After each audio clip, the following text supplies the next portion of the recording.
She thought she was smirking at just another passenger with a southern drawl. She had no idea the woman she belittled used to fly the very planes she now serves on. Lorraine Eaton adjusted the strap on her leather carry-on as she stepped onto Flight 842 from Birmingham to Minneapolis.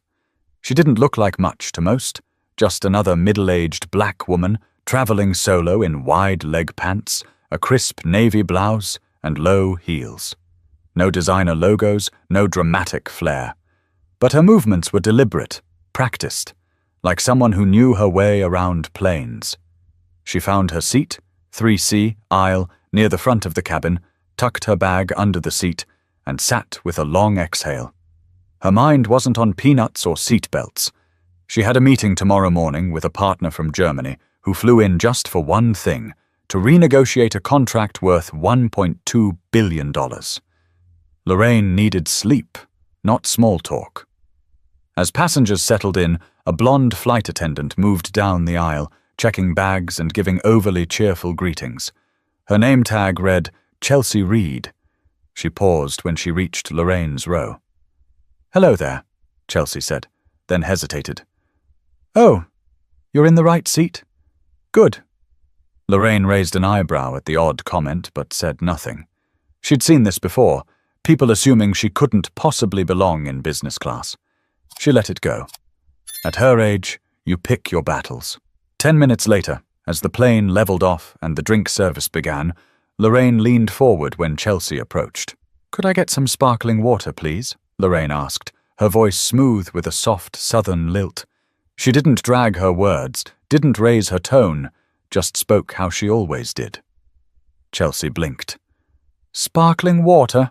she repeated, drawing out the vowels and giving a little chuckle. "You mean like club soda?" Lorraine nodded politely. "Yes, ma'am." Chelsea's smile twisted, then tightened. She poured the drink, handed it over without making eye contact, and moved on. It was quick, subtle, but it had a sharp edge. The man in the aisle seat behind Lorraine looked up, his face unreadable. The woman across from her, a younger white passenger with earbuds in, raised her eyes briefly, then looked away. Lorraine sipped her drink calmly. She'd seen that look 1,000 times, heard that tone dressed in 100 variations. It wasn't about her words, it was about her voice, her accent, the way her mouth wrapped around vowels and carried a Georgia rhythm. It was the kind of moment most folks would let pass. A little smirk, a little laugh, easy to ignore. But Lorraine hadn't spent decades building a life out of nothing just to be laughed at mid-flight. Still, she said nothing, because Lorraine Eaton wasn't there to make a scene. She was there to close a deal the next morning that would shift the entire structure of a global logistics chain, and she didn't need to explain herself to a flight attendant on the way. She pulled out her tablet and opened up the latest spreadsheet from the Frankfurt team. Numbers calmed her. Logic didn't snicker. Chelsea returned with snacks. "Would you like almonds or pretzels?" she asked, sing-song voice back in place. "Almonds, please," Lorraine replied evenly. "Sure thing," Chelsea said, then glanced sideways, clearly avoiding direct eye contact. "Let me know if you need anything else."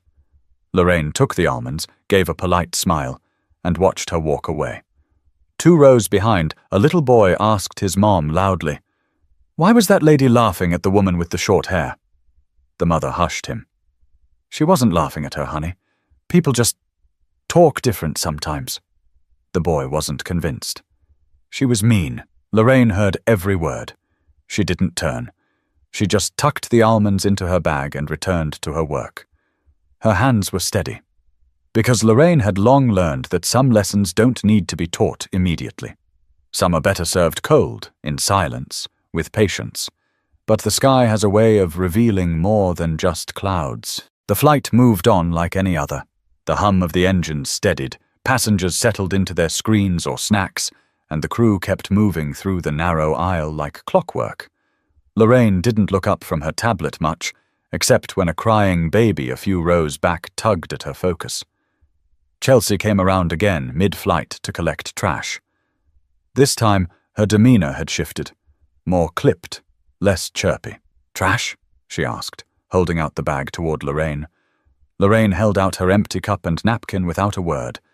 Chelsea took them, gave a tight smile that didn't reach her eyes, and turned away. But just as she passed, Lorraine caught it.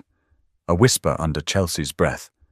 Not loud, not clear, but just enough. Gotta love that southern syrup. Lorraine didn't flinch, but her eyes flicked up sharply. She wasn't imagining it. From across the aisle, the young white woman who'd noticed earlier, mid-20s maybe, dark blazer, nose ring, looked over. This time she didn't look away. Lorraine met her eyes. There was no exchange of words, just something quiet and understood.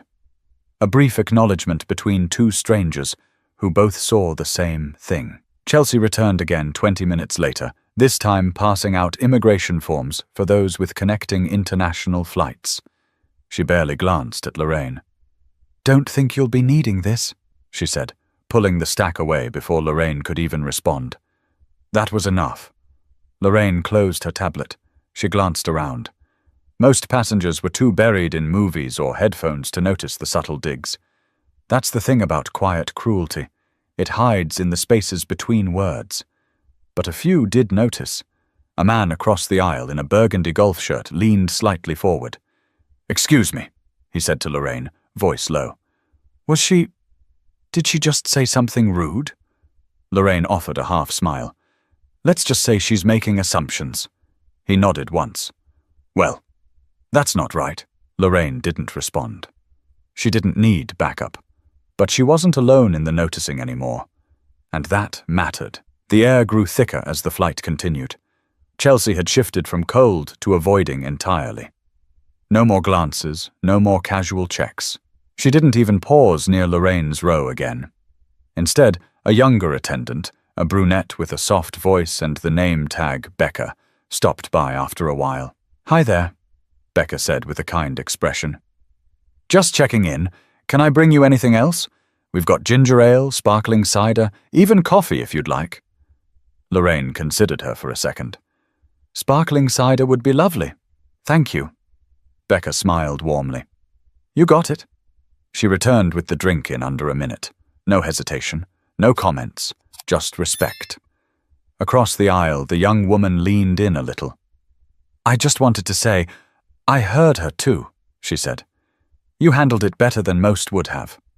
Lorraine looked at her, not with surprise, but with a calm curiosity. "You from the South?" she asked. "Mississippi. Moved to Des Moines last year," the woman replied. Lorraine gave a small nod. "Then you know. Folks think it's slow talk, but it's sharp when it needs to be," the woman smiled. "Exactly." They didn't need to say more. The interaction wasn't loud. It didn't escalate. But it shifted something in the cabin. People noticed how Lorraine held herself, how she didn't stoop, didn't react. And that restraint? It carried power. Because silence used right can be louder than shouting. Chelsea walked by again later, head turned. Not even a glance. Lorraine calmly took another sip of her drink, opened her planner, and made a few notes. Flight schedules, gate changes, names of regional executives. She knew what was waiting at the airport, and she had no intention of shrinking herself before it. But sometimes the storm brews quietly before the lightning strikes. Cruising at 34,000 feet, Lorraine leaned her head back and let her eyes close, just for a moment. She wasn't sleeping, her mind rarely let her, but she drifted into the quiet place she always visited on long flights, a place where memory came without invitation. In her early 30s, Lorraine had worn the same uniform Chelsea did now, navy blazer, wingpin, polished shoes, but in a much different role. She wasn't there to serve drinks. She was flying the damn plane. Back then, commercial airlines weren't exactly rolling out the welcome mat for black women in cockpits. She got used to the double takes, the long pauses when she stepped onto a flight deck and introduced herself as first officer. Sometimes it was the passengers, sometimes the captains. Occasionally, even the flight attendants would squint, like they'd misheard her. Her first job was with SunWest Regional. The routes were small, Tallahassee to Mobile, Baton Rouge to Little Rock. But they were real. She flew through thunderstorms, rerouted over hurricanes, landed on icy runways in Montana with barely a whisper of ground crew to help. Her very first captain, a man named Walter Lindstrom, took one look at her during training and said, "You're going to have to be twice as good, Eaton, just to get half the respect." He was right, but Lorraine didn't argue. She just worked. She logged flight hours, learned the mechanics, memorized emergency procedures inside and out. When other co-pilots stumbled under pressure, she stayed steady. Cool, always calm. The stories she could tell, like the time an engine failed mid-air outside of Kansas City. Lorraine was the one who stayed on the radio, coordinated the landing, and even calmed down a panicked flight attendant mid-turbulence. The captain shook her hand after the flight and muttered, "Never doubted you." He had. But she didn't need the apology. When she finally made captain herself, Lorraine celebrated alone, bought herself a new pair of gold earrings, and drove out to a seafood shack in Biloxi. Nobody toasted her. No champagne. Just her and a grilled catfish plate. But that meal tasted like triumph. Over the years, she started flying international. Bigger planes, heavier cargo. Eventually, a headhunter approached her about a leadership role in logistics. Less flying, more strategy. She resisted at first. Flying had become part of her, but she saw the ceiling. She knew how far the cockpit would take her, and how far it wouldn't. So she stepped out of the jet bridge and into boardrooms. She didn't miss the early wake-up calls or the long-haul layovers, but she missed the sky, the weightlessness, the silence. Now, sitting on this flight, just another passenger again, she could feel the difference. She wasn't in uniform. No one called her captain. She was just a woman in 3C with a soft drawl and a target on her back, whether Chelsea Reed realized it or not. But that was the thing. Chelsea didn't know. She had no clue that the woman she'd mocked had over 9,000 logged flight hours, that she'd flown more miles than most of the pilots on this plane, that she'd commanded entire fleets of aircraft and signed off on billion-dollar cargo deals. To Chelsea, Lorraine was just a passenger, one with a funny voice, a soft-spoken older woman who didn't look the part. It would have been laughable if it wasn't so familiar. Lorraine opened her eyes again and glanced out the window. The clouds below looked soft, distant, like memory. She smiled to herself, just barely, because the longer Chelsea kept underestimating her, the heavier her silence became. Lorraine didn't need to defend herself. Life had already written her resume, but the past has a funny way of preparing you for the present. The wheels screeched gently against the runway as Flight 842 landed in Minneapolis. The soft bump stirred a few sleeping passengers awake. Lorraine remained motionless, her hands folded in her lap. She always observed landings carefully, old habits from the cockpit, listening to the engines wind down, judging the angle, feeling the braking. The seatbelt sign chimed off. "Welcome to Minneapolis," the pilot's voice came over the speaker. "Local time is 3:17 p.m. Please remain seated until the aircraft comes to a complete stop at the gate." Lorraine reached for her bag but didn't stand. She waited. Chelsea appeared again, moving up the aisle, plastering on that practiced smile, the smile that seemed fine from a distance. But up close, it had cracks. She avoided Lorraine's eyes as she passed, checking overhead bins, motioning for passengers to remain seated. And then, right as the door opened and the first few rows began to deplane, Chelsea returned. She knelt slightly next to Lorraine's seat, voice low, expression tighter now. "Hi, I just wanted to say if anything I said earlier came off as, offensive or anything, I didn't mean it that way. I was just joking. Some people are sensitive." Lorraine looked at her squarely. The words hung there. "Some people are sensitive."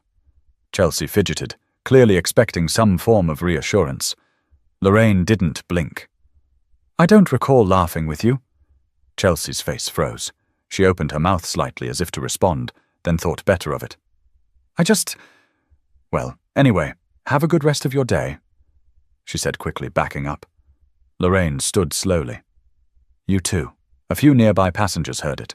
One raised an eyebrow, another gave a look, not of pity, but respect. As Lorraine stepped into the aisle, she noticed Becca, the younger attendant from earlier, standing near the galley. Their eyes met briefly. Becca said softly, "Thank you." Lorraine gave her a nod, this time a real one. A quiet acknowledgement. As she moved toward the door, she noticed Chelsea standing near the captain, whispering something behind her hand. The captain, an older man with graying hair and a sun-worn face, looked over at Lorraine. His expression was unreadable. Then, as Lorraine reached the jet bridge, she heard him speak to Chelsea behind her. "Next time, keep the jokes to yourself." Chelsea didn't answer. Outside the gate, Lorraine stepped into the terminal with purpose. She checked the time, 3:24 p.m. Still had 2 hours until her meeting with the team from Brussels. Plenty of time to decompress. She headed toward the Delta Sky Club, walking past the crowds, her heels tapping steadily on the tile. Inside the lounge, cool air and calm lighting replaced the noise of the concourse. Lorraine walked to the reception desk and gave her name. The attendant smiled brightly. "Miss Eaton, welcome back." As Lorraine entered, 2 pilots sitting near the bar looked up and stood quickly. One of them, a tall black man in his early 50s, stepped forward. "Lorraine?" he said with surprise. "Well, I'll be. Didn't know you were flying today." "I try to keep a low profile these days," Lorraine replied with a small smile. "Please, you taught half of us how to land in crosswinds. Don't act like we forgot." He hugged her, and the other pilot followed with a handshake. Moments later, a regional executive for the airline joined them, a woman in a navy pantsuit who clearly knew Lorraine well. They chatted briefly, catching up like old friends. Lorraine didn't look around for Chelsea. She didn't have to, because just as she took a seat and sipped the espresso offered to her, she caught the smallest shift in the air. Chelsea had entered the lounge. Her voice, loud and friendly just seconds ago, dropped immediately. Lorraine didn't even look up. But she knew. She could feel it. Chelsea stood near the entrance, frozen, eyes fixed on the circle of uniformed pilots and executives gathered around the very woman she'd written off as a nobody 2 hours earlier. It was the look of someone who'd just realized she'd messed up. Not because she'd been caught, but because now everyone in that room knew who Lorraine Eaton really was. But what Chelsea didn't know was that the real turbulence hadn't even started yet. Chelsea Reed stood near the coffee station, pretending to stir sugar into an empty cup. Her hands moved, but her mind wasn't focused on coffee.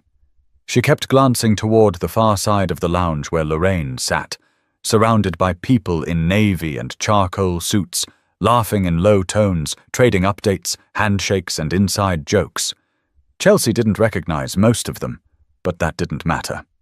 The insignias on their jackets, the airline pins, and the way others glanced at Lorraine as they passed, said everything.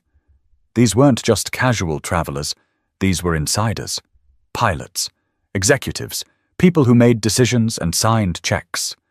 And Lorraine? She wasn't trying to prove anything. She wasn't raising her voice or puffing her chest. She was simply there, in the middle of it all, completely at ease. Chelsea stood stiff, stuck in place. She finally turned away, heart pounding, cheeks hot. She hadn't known. She had no idea who Lorraine was when she'd chuckled at her voice, when she'd mumbled her little comments. And now? She felt the heat of her own embarrassment spreading through her collarbones. Becca appeared at her side. "Didn't realize Ms. Eaton was on our flight," she said, sipping her drink. Chelsea kept her eyes down. "Who?" Becca gave her a look. "Lorraine Eaton. You know who she is, right?" Chelsea forced a shrug. "Not really. Just some passenger, I guess." Becca blinked. "She's on the board for North Sky Aviation, flew for 20 years, helped design half the cargo routing systems we use. You might want to Google her before your next shift." Chelsea swallowed hard. "Didn't realize." Becca didn't smile. "You should have." Lorraine glanced their way. Not for long, not with malice, just a single brief acknowledgement, enough to remind Chelsea that she'd seen her, heard her, and remembered. Lorraine turned back to her conversation. A tall woman in a dark red blouse walked up to her table, a regional HR director from the airline. She shook Lorraine's hand, handed her a folder, and said something Chelsea couldn't hear. Then they both laughed, relaxed. Chelsea stood there, small. She wasn't used to feeling this way. On flights, she had power, authority, a uniform that earned automatic respect. But now, she was just an employee who'd shown poor judgment in front of the wrong person. She debated walking over, saying something, explaining, but what would she say? Sorry I mocked your accent because I thought you were beneath me. That wouldn't go well. And Lorraine didn't look like she was interested in hearing excuses. Still, after a few moments, she walked over slowly, awkward, out of place. She approached as one of the pilots stepped away to answer a call, leaving a narrow opening at the table. Lorraine saw her coming. Chelsea cleared her throat. Hi again, Ms. Eaton. Lorraine tilted her head slightly. Yes? Chelsea tried to keep her voice steady. I just wanted to say, I didn't know who you were earlier. If I'd known... Lorraine raised a hand calmly. Stop right there. Chelsea blinked. Lorraine's tone wasn't angry. It was even, steady, controlled. Don't apologize because you found out I'm somebody, Lorraine said. Apologize because you were disrespectful to someone you thought was nobody. Chelsea froze. The other pilot at the table shifted slightly in his seat. The HR director didn't look up, but her pen paused over the folder she was reviewing. Lorraine continued. You don't need to know someone's resume to treat them with decency. I don't need your regret. I needed your respect. On that flight, when you thought I didn't matter. Chelsea opened her mouth, then closed it. There wasn't much to say. She looked down. You're right, she whispered. Lorraine nodded once. Now you know. Chelsea turned and walked away without another word. The lounge didn't stop. No one clapped. But those who overheard said nothing either, and somehow that silence felt heavier than applause. Lorraine sipped her coffee. She didn't need revenge. She had her peace. But humiliation is loudest when it's earned in silence. Lorraine remained at the table, flipping through the folder the HR director had given her. It held notes on fleet performance, updated routing schedules, and a proposal draft for an international freight hub expansion. Nothing surprising, but enough to keep her mind steady. Numbers kept her grounded, especially after emotional noise tried to pull her off course. She glanced up as Becca approached the table. Ms. Eaton, Becca said gently. Sorry to interrupt, I just wanted to thank you for how you handled that back there. Lorraine looked at her, eyes softening. You did just fine too, Becca. I noticed. Becca gave a small smile. A few of us did. Things like that happen more than they should. People notice. Most of us just never know what to say. Lorraine tapped her fingers lightly against her coffee cup. Silence is easy. Speaking takes risk. But both send messages. Becca nodded slowly, then straightened. Well, I just wanted to say I learned something today. From you. You'll be in charge someday, Lorraine said plainly. Remember how this felt. And when you are, make sure the ones who think they're invisible get seen. Becca left, her posture a little taller. Lorraine turned back to her folder, but a voice interrupted her again. This time, low and familiar.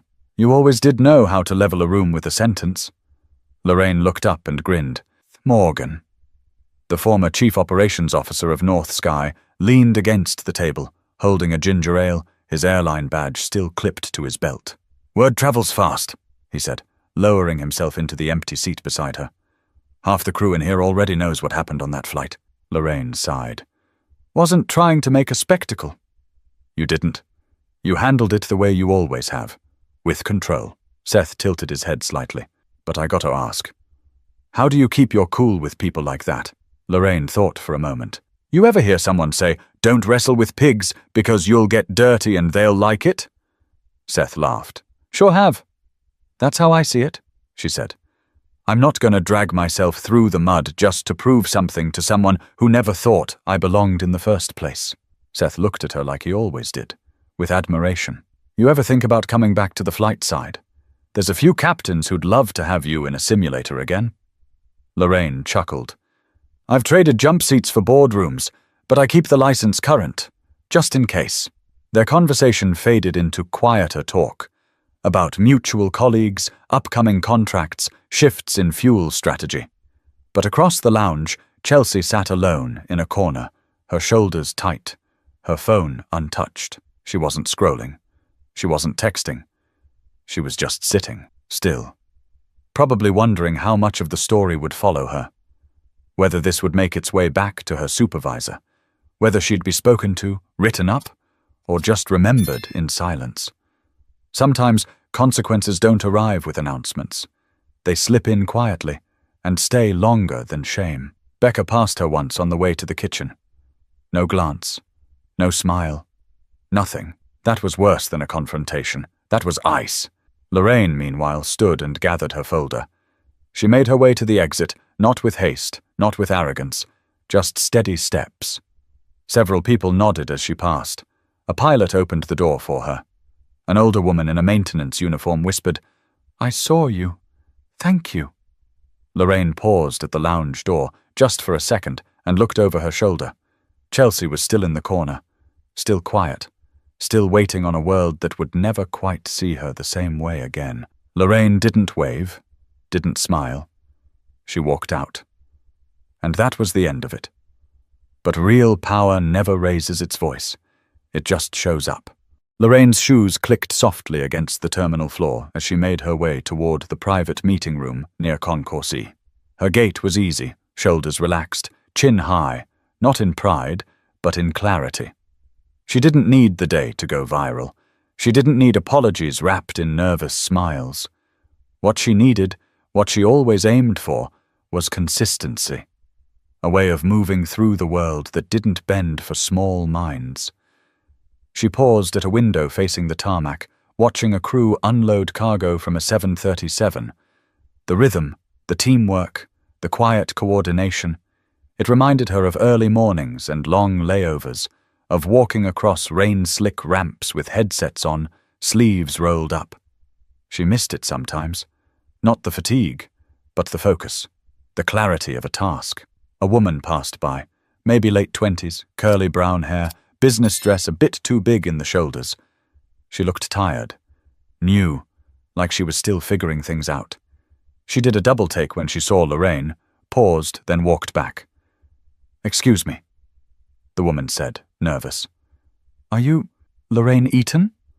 Lorraine smiled, just faintly. Depends. Who's asking? The woman laughed awkwardly.